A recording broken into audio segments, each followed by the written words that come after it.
Bonjour à tous et bienvenue pour ce nouvel épisode de Caillou News, votre émission d'actualité hebdomadaire du monde de l'escalade. Moi je suis très heureux de vous retrouver après les fêtes, j'espère que les vôtres se sont bien déroulés et surtout je vous souhaite une très bonne année 2024. J'espère qu'elle sera aussi belle pour vous que le 2023 de Jakob Schubert, puisque c'est bien de l'Autrichien et de son année exceptionnelle dont on va parler aujourd'hui, mais pas que, puisqu'on ira également en Finlande où la saison Burden of Dreams bat son plein, avec notamment un enchaînement du Belge Simon Lorenzi. Bref, on est parti. News numéro 1, et on commence avec la grosse news de cette fin d'année, on l'attendait depuis un moment déjà, j'ai nommé la répétition du bloc Burden of Dreams 9A par le belge Simon Lorenzi en ce mercredi 27 décembre. Un joli cadeau arrivé malheureusement trop tard pour que je lui rende hommage dans le top des actualités de 2023, un affront que je compte bien réparer dès aujourd'hui, car pour souligner le caractère exceptionnel de la performance, il convient de rappeler que Simon est devenu grâce à elle le premier bloqueur à enchaîner 3 blocs côté 9A sur les 6 en proposition à ce jour. Parmi ces 3 blocs, après Soudain Seul à Fontainebleau et Alphan en Suisse, Burden of Dreams semblait faire office d'épouvantail avec sa difficulté de renom, un climat inaccueillant mais aussi une aura presque mystique de premier 9A au monde. L'aventure commença directement au camp de base, une salle d'escalade bruxelloise et terrain quotidien d'entraînement de Simon, par le montage de la fameuse réplique du bloc, la même que celle de l'écossais Will Bosey, quelques mois de mise en jambe sur cette dernière et pas d'enchaînement sur le plastique pour Simon, mais qu'importe, l'aventure appelle. Lundi 13 novembre, c'est le jour du départ. Simon ainsi que Gilles Charlier, ami et caméraman de Simon, partent direction Hambourg puis Travemünde en train, puis après encore 36 heures de ferry, nos deux compères arrivent enfin à Helsinki le 16 novembre et prennent place dans leur quartier de Loviisa, juste à côté de Burden of Dreams. Dès le lendemain, le travail commence, mais à peine arrivé sur place, notre petite équipe va découvrir quelques mauvaises surprises. D'abord, le Britannique Aidan Roberts leur annonce avoir cassé une prise de pied, pas irremplaçable mais sur laquelle Simon avait travaillé pour sa réplique. La réplique justement, parlons-en, Simon n'ayant pas pris lui-même les mesures, reproduisant simplement les plans envoyés par Lattice et Aidan, celle-ci s'avère imparfaite. Rajoutez à cela des bons pieds utilisés par le Belge pour compenser le grain inexistant de la résine et vous obtiendrez un bloc complètement différent, rendant le travail réalisé en amont caduc, bref, un bel accueil finlandais. La suite, vous la connaissez pour l'avoir déjà entendu dans un Caillou News précédent. En presque 15 sessions, Simon s'ouvre la peau des doigts de maintes reprises et pire, le premier mouvement qu'il avait enchaîné 2 fois en début de trip semble maintenant irréalisable. Vient alors l'heure des questions, sur ses capacités d'abord, mais également d'ordre financier, car si Simon est lui bien décidé à rester autant de temps qu'il le faudra, ses ressources ne sont pas illimitées. En effet, Simon est sponsorisé par le camp de base qui lui octroie un budget annuel fixe, un budget qui paie notamment la location de la voiture ainsi que le tarif du Airbnb,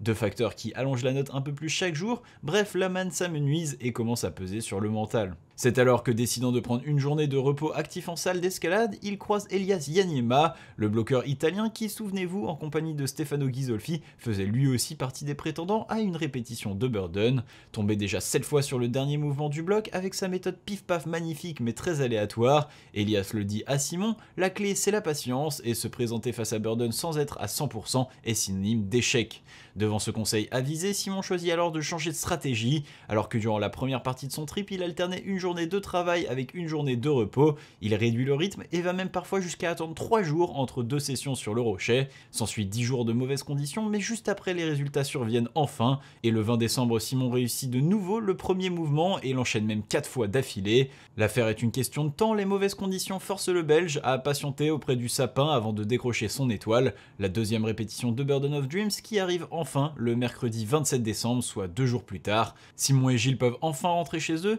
ils arriveront le 31 décembre, juste à temps pour fêter le nouvel an, après 50 jours d'un périple finlandais qui leur laissera sûrement bien des souvenirs. News numéro 2, et on continue maintenant avec une news qui se serait retrouvée numéro 1 dans 99% des Caillou News, mais voilà, hasard du calendrier oblige, l'enchaînement d'Alphan 9 à bloc par l'Autrichien Jakob Schubert ne se retrouve que deuxième aujourd'hui. Une news qui vient parachever l'année exceptionnelle de Jakob comme elle s'est déroulée tout du long, c'est-à-dire en surprise. C'est simple, Jakob Schubert en 2023 c'est 2 médailles d'or en championnat du monde, une en difficulté et une en combiné, une qualification aux Jeux Olympiques de Paris 2024, la libération du 3e troisième 9C au monde et donc depuis 2 semaines la répétition d'Alphan, 9 à bloc du Tessin. Tout ça quasiment sans qu'on s'y attende à chaque fois, sans qu'on s'y attende parce que durant les championnats du monde il y avait meilleur que lui sur le papier, sans qu'on s'y attende parce qu'avec Project Big on aurait clairement mis notre pièce sur Adam Ondra, et sans qu'on s'y attende enfin parce que non seulement Noël approchait, mais aussi que Jakob n'avait jamais enchaîné de 8C+ bloc. Il faut dire, l'Autrichien avait été très discret quant au travail du bloc avec un premier trip en décembre 2022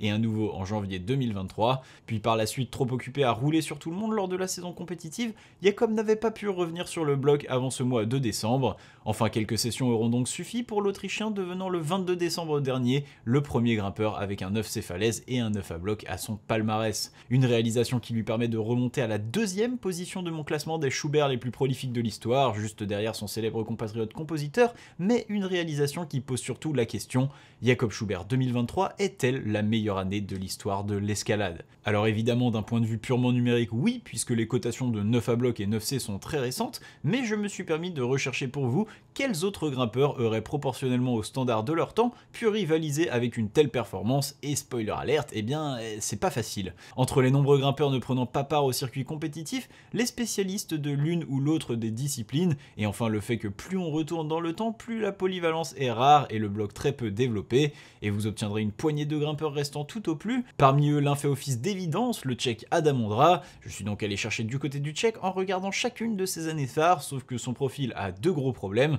D'abord, quasiment chacune de ces années alterne entre compétition et outdoor. Et la deuxième raison, c'est qu'en fait, toutes ces années sont exceptionnelles, du coup c'est assez dur d'en trouver une qui ressorte vraiment. Alors j'ai quand même choisi de vous citer son année 2011, où il enchaîne 2 9B voies et 2 8C+ blocs avec le fameux Terra Nova, les cotations maximales de l'époque, sauf que derrière, s'il ne prend pas part au circuit de Coupe du Monde, il termine 2e et 3e au championnat du monde de diff et de bloc à Arco, ceci restant assez impressionnant alors qu'il n'y avait pas de combiné à l'époque, et donc une occasion en moins de briller. Et derrière, eh bien on est assez loin du compte, et à chaque idée qui m'est venue, il manquait une discipline, ou alors les résultats étaient vraiment un cran en dessous, mais si vous avez des idées, n'hésitez pas à les mettre en commentaire et je lirai ça avec assiduité. Bref, moralité de l'histoire, Jakob Schubert 2023 c'était un cru d'un autre temps, et honnêtement on espère revoir ça très bientôt, et pourquoi pas en 2024. News numéro 3, dans la famille des non désolé maman je ne passerai pas Noël avec toi parce que je suis en train de grimper un caillou et franchement c'est quand même vachement plus sympa que de parler de Pardieu, on a déjà parlé de Simon Lorenzi en Finlande, et bien je vous présente maintenant Sib Vanni et le Downwall. Sib Vanni vous le connaissez, on en a déjà parlé à plusieurs reprises dans l'émission, et justement pour ce même Downwall qu'il avait déjà attaqué il y a de cela 2 ans en janvier 2022 et sa tentative de push en duo avec le belge Seb Bert, à l'époque et devant son impuissance face aux 32 longueurs de la grande voie la plus dure du monde, Sib avait dû renoncer au bout de 2 mois de préparation avant de revenir en avril, malheureusement pour une triste tentative de revanche restant bloqué durant 3 jours sur la 3e longueur, une mésaventure qui impactera durement le moral du belge qui reviendra d'ailleurs dessus en détail dans le film Darkest Before Dawn sorti en mai 2023 sur la chaîne d'Epic TV. Enfin bref, 1 an et demi plus tard, Sib avait une revanche à prendre avec le Downwall, et après un été réussi avec l'ascension de la grande voie Rayou 8C en compagnie de Seb Bert, Sib débarquait une nouvelle fois pour en découdre dans le parc du Yosemite. Cette fois-ci, Seb Bert justement s'était éclipsé et c'est Franco Cookson, grimpeur britannique expert de l'escalade traditionnelle, qui se dévouait pour le rejoindre. Mais cette fois-ci, Sib choisissait une approche différente. L'année dernière, il s'était précipité. Alors cette fois-ci, pas question de céder à la pression. Le Belge choisirait de travailler à son rythme chacune des longueurs clés, sans même parler de potentiel rush depuis le sol. Mais bon, chasser le naturel, il reviendra au galop. Arrivé sur le mur aux alentours du 10 novembre, et après presque 1 mois et demi de travail, Sib annonce en vidéo qu'il se sent prêt pour un réel essai. Derrière, on espère alors des bonnes nouvelles de la part du mur, mais à l'exception d'un post de Joyeux Noël et quelques rushs datant de sa tentative de 2022, plus rien. D'aucuns devinera sûrement la volonté du Belge de rester dans sa bulle. Malheureusement, celle-ci éclatera de manière moins joyeuse qu'on l'aurait voulu ce mardi, avec un nouveau post de Sib annonçant jeter une nouvelle fois l'éponge sans détailler ses derniers jours sur le mur. Un nouvel échec pour le Belge sur cette paroi décidément impitoyable, mais comme l'on dit, c'est à force d'échecs qu'on forge son futur succès, et on a déjà hâte de voir ce que nous réservera le prochain round. Dans le reste des news, la saison Burden of Dreams bat son plein, et c'est un autre prétendant qui est lui aussi revenu toucher le caillou un petit peu plus tôt à l'automne. Il y a 2 semaines, le Britannique Aidan Roberts a sorti une vidéo sur la chaîne YouTube Wedge Climbing afin de résumer ses avancées dans le projet, et clairement ce n'est pas lui qui ira contredire Simon Lorenzi quand il s'agit de parler de problèmes de peau sur Burden. Enfin, il semblerait semblerait que le premier mouvement résiste encore et toujours au grimpeur britannique qui, en compagnie de Jim Pope, en aura également profité pour enchaîner d'autres blocs méconnus de Finlande. Bref, le lien de la vidéo est en description. Et voilà, c'est tout pour les news, et maintenant on passe aux croix de la semaine. Et on commence la semaine, dirais-je même l'année, dans le parc du Yosemite aux États-Unis avec Carlo Traversi qui libère The Dark Side 8C+ bloc, un combat de longue haleine commencé en 2013 par l'américain, plus de 50 séances sur le bloc sur 10 ans avec à chaque fois une trop grande friction dans les rouages, trop chaud, trop humide, trop froid avant enfin la first ascent, une croix de plus au palmarès XXL du grimpeur qui se permet donc le luxe de libérer le premier 8C+ bloc du Yosemite, simplement impressionnant. C'est en Italie sur le fameux site d'Arco que Gabriele Moroni enchaîne Erebor 9B, après plusieurs saisons à projeter la voie et 8 journées rien que cette année sur la falaise, avec à chaque fois presque 5 heures de route aller-retour depuis Milan. Il savait que chaque essai pouvait être le bon, et la suite ne lui donnera pas tort puisqu'il finira enfin par clipper ce relais synonyme d'accomplissement et surtout de première longueur dans la cotation, alors bravo à lui. Toujours aux États-Unis sur le secteur 221 dans le Tennessee, Sarah Gehart enchaîne Morphine 8B bloc, seulement 4 sessions sur le bloc auront été nécessaires à la grimpeuse, dont une dans le noir et une les doigts recouverts de straps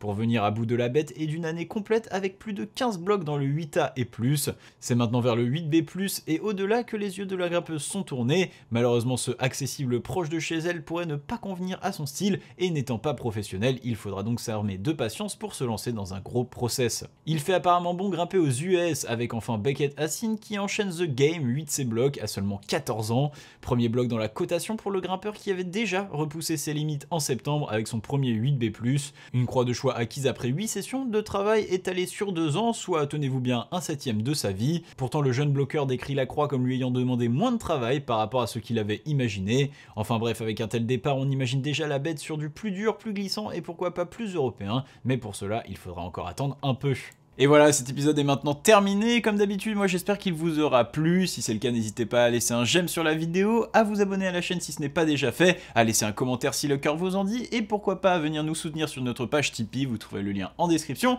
Et moi je vous dis à la prochaine. Tchuss!